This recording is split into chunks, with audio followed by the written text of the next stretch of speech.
मीनू चिड़िया के सेब के बाग में आज फिर से हरियाली लौट आई थी। पेड़ों पर नई कोंपलें आ चुकी थी और हवा में मिठास घुली हुई थी। कालू कौवा और गोरी अब चोरी नहीं करते, बल्कि उन सेब के पेड़ों की देखभाल करते। गोरी, सच में मेहनत करना आसान नहीं होता।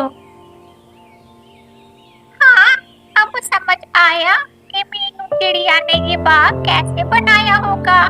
उसने बहुत मेहनत की होगी। मीनू का बेटा कुकू दूर से दोनों को देख रहा था।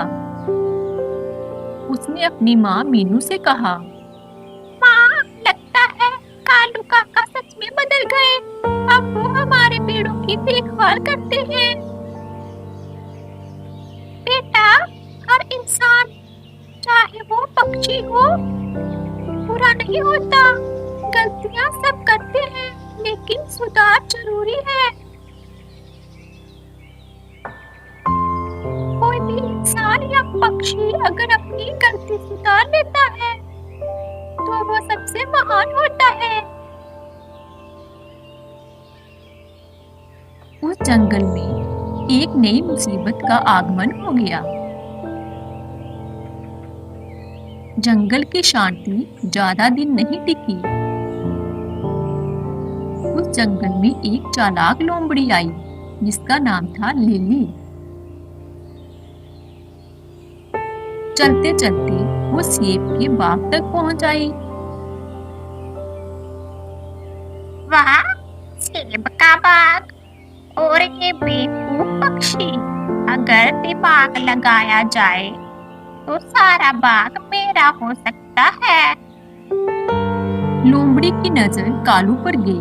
लोमड़ी ने देखा कि कालू कौवा पहले से चोर है, पर अब वो सुधर गया है। लोमड़ी ने नई चाल चलने की कोशिश की। चोर कभी सुधर नहीं सकता, बस उसे थोड़ा उकसाने की देर है।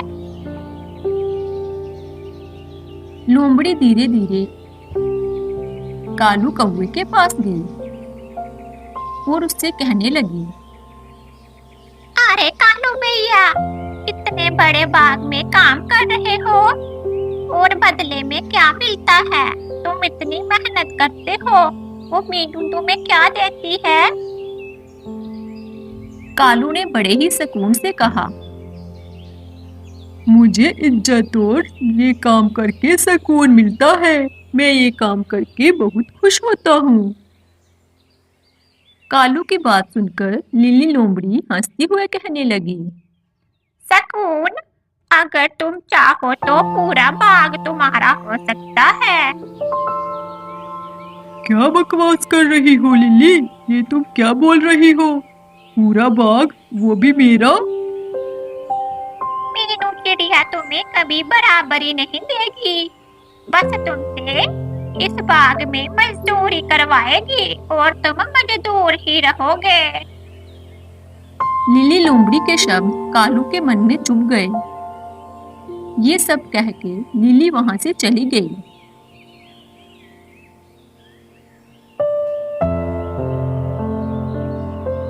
उस रात कालू सो नहीं पाया। उसके मन में अजीब सी कश्मकश थी। क्या सच में मैं बस एक नौकर हूँ, या मुझे फिर से वही बन जाना चाहिए जो मैं था, एक चोर जो दूसरों का हक हमेशा छीनता था?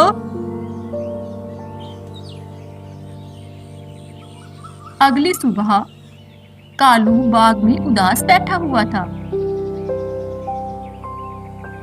कुक्कू कालू के पास गया और कहने लगा, कालू काका, आप ठीक तो हैं? हाँ, बस सोच रहा था, आज मन बड़ा उदास है। कुक्कू ने मासूमियत से कहा, माँ कहती है जो दिल के साफ होते हैं वही सबसे अमीर होते हैं। कुक्कू की बातें सुनकर कालू की आंखें भर आई।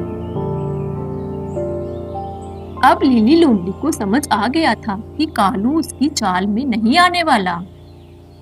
लिली ने एक नई चाल चली।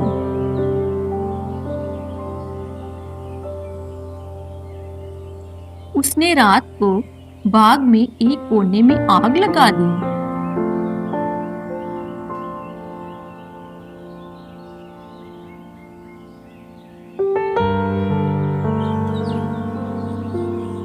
जब सुबह कुकू और मीनू बाग में पहुंचे तो उन्होंने देखा कि बाग में आग लगी हुई है।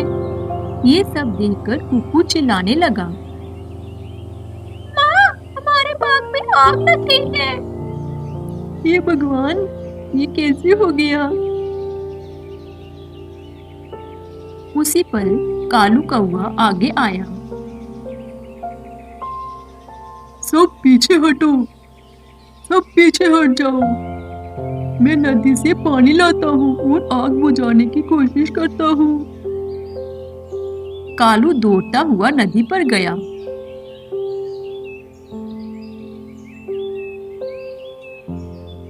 और पानी लाकर आग बुझाने लगा।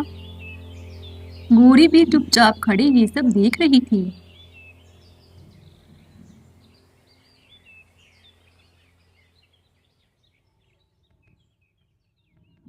कालू ने संघर्ष करने के बाद आग को बुझा दिया।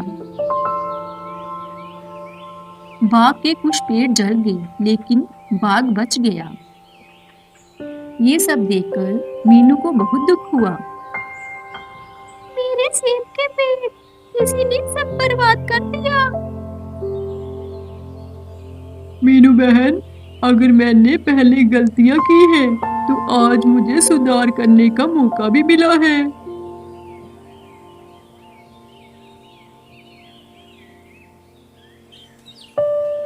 अगली सुबह जंगल में सारे पक्षी इकट्ठा हुए। जंगल के बाबा उल्लू ने जांच की और उन्हें पता चला कि बाग में आग लिली लोमड़ी ने लगाई थी। सुनो पक्षियों, मीनू के बाग में आग इस लिली लोमड़ी ने लगाई थी। सच सुनकर लिली डर गई। जंगल के सभी पक्षियों ने फैसला किया कि लोमड़ी को जंगल से बाहर निकाला जाए और कालू कौवे को बाग का संरक्षक बनाया जाए।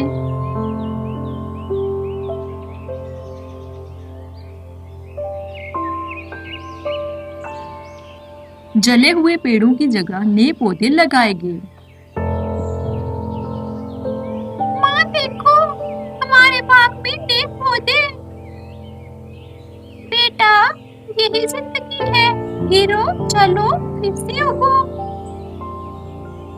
मीनू बहन, धन्यवाद, आपने मुझ पर भरोसा किया। भरोसा ही तो रिश्तों की जड़ है। सेब का बाग अब सिर्फ फल नहीं देता था, वह ईमानदारी, विश्वास और परिवर्तन की कहानी सुनाता था।